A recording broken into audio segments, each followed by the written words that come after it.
who was imprisoned for composing a song. Well, today I want to tell you about a Ukrainian composer by the name of Mykola Lysenko. Mykola was born in 1842 in what is now Ukraine, but at the time it was part of the Russian Empire. And he was born into an old aristocratic family with roots way back to like the 1700s. His father was a landowner and also a military officer. His mother came from an educated, noble family, and she really is someone that had a lot of influence on his life and exposed him to history, but also culture, music, and all of that. She exposed him to Ukrainian poetry, language, songs, and this became central in his life, especially in his music. And not only was he exposed to like upper class classical music at the time, but also to the rich folk music that was around him. And again, he's gonna take that. As a young child, he already showed a remarkable talent, sensitivity to music. However, when it's time to go to college, he does not go to study music. He goes to study natural sciences, and he wants to become a scientist. And for a time, it appeared that he was going to either go down and have a scientific career or an academic career. However, this love for music just pulled him in a different direction, and he ended up going to Germany and enrolled into the Leipzig Conservatory. And while there, he studied composition and piano, conducting, orchestration, so he's in this German classical world, but he never let go of these Ukrainian roots. It was incredibly important to him. Eventually, he comes back to Russia, and actually, he went to and studied under Nikolai Rimsky-Korsakov for a while.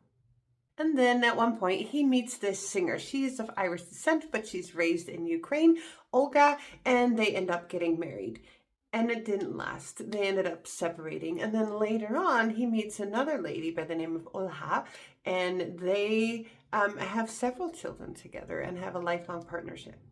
Lysenko was a deeply devoted family man. However, he was also very committed artistically and politically, and this sometimes put a lot of pressure or strain on his relationship. And also in their house, they often had composers and students and artists. It was a busy and hectic life that he had created for himself.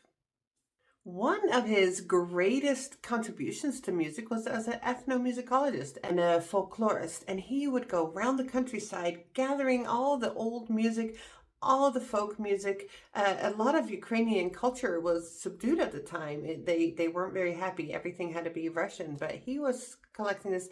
And over his lifetime, he collected over 1,500 different melodies, different music. He would write them down meticulously, and we still have that, which is so lovely because otherwise a lot of it would probably be lost. But not only that, he was able then to study these melodies and incorporate it into his own music. He wrote a lot of different things. He wrote piano, orchestral things, songs, but he was mostly known for his operas. Now, his most well-known opera was an opera by the name of Taras Bulba, and it was based on a novel by Nikolai Gogol. Now, it was a fascinating story, and it was very exciting, and this Russian composer by the name of Tchaikovsky came, and he saw it, and he loved it, and he wanted to stage it in Moscow. However, there was going to be one condition. It would have to be translated into Russian because the whole opera was in Ukrainian, and that wasn't going to work in Moscow. And then at that point, Lysenko refused.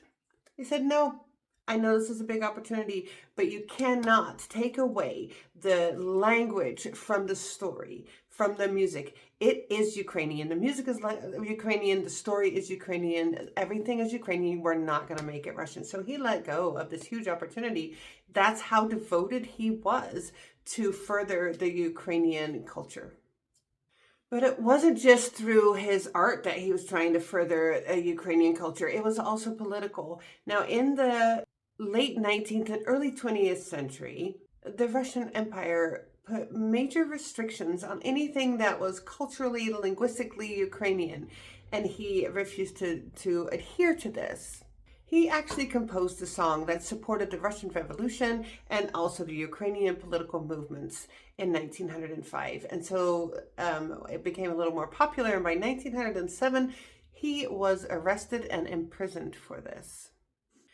Now, his imprisonment was relatively short, but it does show how deep this commitment is, and also how closely his art and his political convictions are intertwined.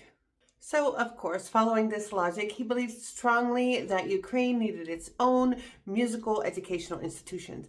And so he did. He founded the Lysenko School of Music and Drama in Kiev. Now, the building no longer stands, or they don't use that same building, but it separated into drama and music, and it is now a conservatory that is very well respected.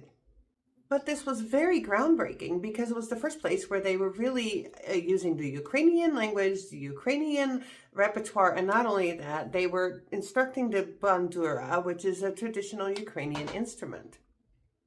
He became a mentor to many young Ukrainian musicians, up-and-comers, and then he was traveling, he was conducting, he had these orchestras everywhere, and then he had what he had called the choral travels, and he had a choir, and he would go from city to city to city, singing and exposing all the people to this rich Ukrainian cultural music, and it was a very big success.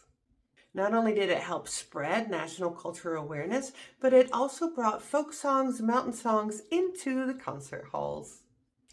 As he got older, he continued to teach, he continued to compose, he continued to conduct, he never stopped. And then in 1912, when he was 70, he had a stroke, followed by a heart attack, and he passed away.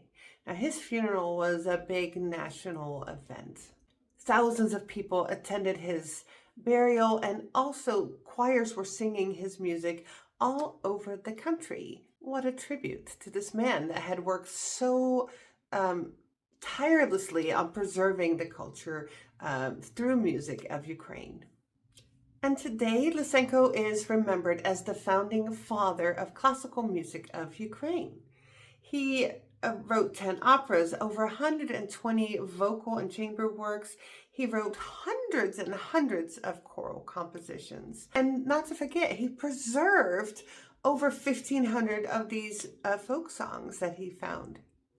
Even today, his music is a cornerstone of the music of that country. Go and listen to something by Mykola Lysenko.